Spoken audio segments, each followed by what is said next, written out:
海伦娜其实不想请霍华德吃饭，她虽然知道霍华德地位超然，实力更是一骑绝尘，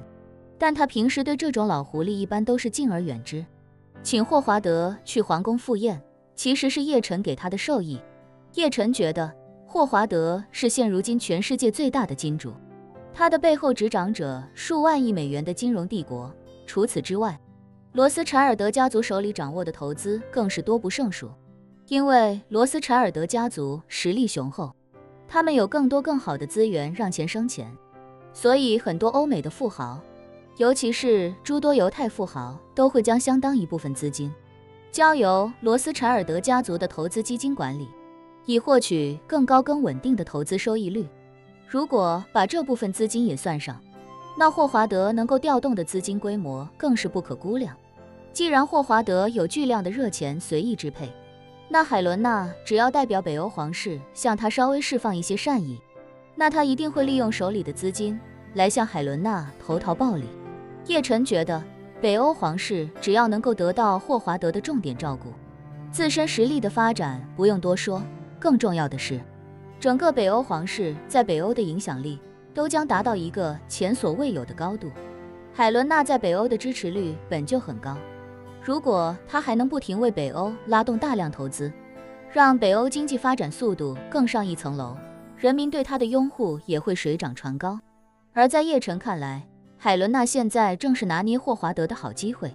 霍华德本就等着 AI 模型交付之后得到那半颗散血救心丹，一旦海伦娜让霍华德意识到还有机会从他手里得到更多的散血救心丹，那他一定会拼尽全力为海伦娜效力。所以叶晨才让海伦娜主动邀请他到皇宫赴宴，给霍华德一点希望，这样才能实现对他的手拿把掐。而霍华德的态度和表现也确实印证了叶晨对他的预判，他早就迫不及待要向海伦娜表忠心。收到海伦娜的邀请，他的激动溢于言表。海伦娜见霍华德神情激动，便微笑道：“罗斯柴尔德先生，这次是我们之间的首次合作，我作为北欧女皇，北欧皇室唯一继承人，也自然会全力兑现我的所有承诺。所以待到我们的合作全部顺利落地，你自然会得到你想要的。”霍华德感激地点点头，不敢再表现出丝毫焦急之色，诚挚地说道：“女皇陛下，在下对您是100%信任的，请您尽管放心。而且在下以后一定会加强罗斯柴尔德家族和北欧皇室之间的合作，同样也会加大我们在北欧的投资力度。”霍华德自然不会满足于区区半颗散血救心丹，在他看来，既然海伦娜能够得到这种神奇丹药，只要自己与他维系好关系，将来一定还有机会从他那里得到更多。海伦娜知道霍华德在打什么主意，不过他心里也知道，霍华德能不能继续得到更多丹药，得看他能不能让叶晨满意。而此时的叶晨注意力根本就不在霍华德的身上。他们4人结束了窃窃私语，来到双方技术人员对接的中控台，听着他们一边沟通专业的问题，一边演示着 AI 模型的操作。叶晨虽然听不懂，但却听得十分认真，因为他知道，这代表了现如今顶尖的先进生产力，更代表了未来的发展方向。北欧的夜晚来得很早，下午4点钟的时候，外面就已经是一片漆黑。海伦娜邀请了霍华德前往皇宫赴宴，所以便先离开了数据中心，返回皇宫准备。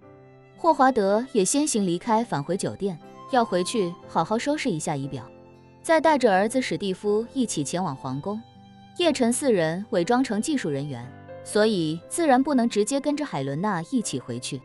更何况晚上也没有其他安排，便干脆留在现场观摩学习。霍华德回到下榻的酒店，便直接去了儿子史蒂夫所在的房间。史蒂夫此刻正在偌大的房间里烦闷地抽着雪茄，他是刚回美国没2天，紧接着就被老爷子拉着来了北欧。关键老爷子带他来了，就让他待在酒店无所事事，出门办正事的时候也根本不带着他，这就让史蒂夫心里很是郁闷。他也品出了父亲一定要把自己带来北欧的意图，父亲不需要自己的陪伴，也不需要自己的帮助，带自己过来无非就是不想让自己单独留在美国而已。意识到这一点，史蒂夫心里就很清楚，以后自己肯定不能长时间在美国本土待着，因为现在的自己在父亲眼里已经是有威胁的存在了。所以自己最识趣的做法就是尽可能的往外走，每年至少要保证一半的时间不在美国，这样才能让父亲放心。史蒂夫明白一个道理，自己既然身为皇储，又不可能篡位成功，最好的选择就是一切顺着父亲的意思来，甚至主动做他想让自己做但又不好意思开口的事情。只有这样才能让他放松戒备，并且不对自己产生厌恶情绪。只要能做到这一步，并且长久地保持下去，自己继承人的位子就不可能被撼动，而父亲早晚要交班。只要自己持续让他满意，那等到他身体无力继续担任家主的那天，自己必然能够顺利上位。想明白这些之后，史蒂夫虽然有点郁闷，但转念一想，自己刚好可以跟父亲说一声，就说自己打算去外面历练一下，一方面让父亲放心，一方面也能去华夏找叶晨套套近乎。接下来就看自己跟父亲提出去外面历练，父亲能不能同意自己去华夏了。正当这时，史蒂夫听到门铃声，裹着睡袍的他来到门口，通过室内的监控器看了一眼，发现门外站着的是父亲，便赶紧将门打开，恭敬地说道：“父亲，您什么时候回来的？”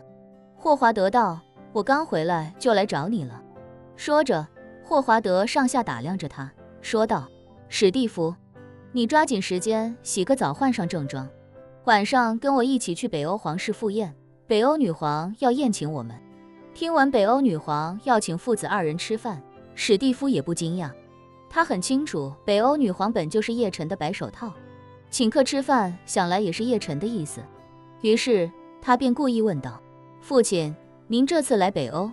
是打算跟北欧皇室深入合作？”“算是吧。”霍华德点点头，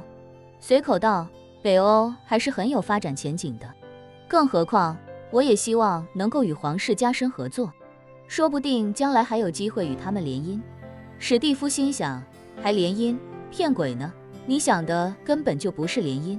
不过他倒是没有多说什么，点了点头之后，便对霍华德说道：“父亲，我有一个想法，还希望您能够支持。”霍华德好奇地问：“什么想法？你尽管说。”史蒂夫非常诚恳地说道：“父亲，过去这么多年，我几乎很少离开美国，感觉自己对世界格局了解不够。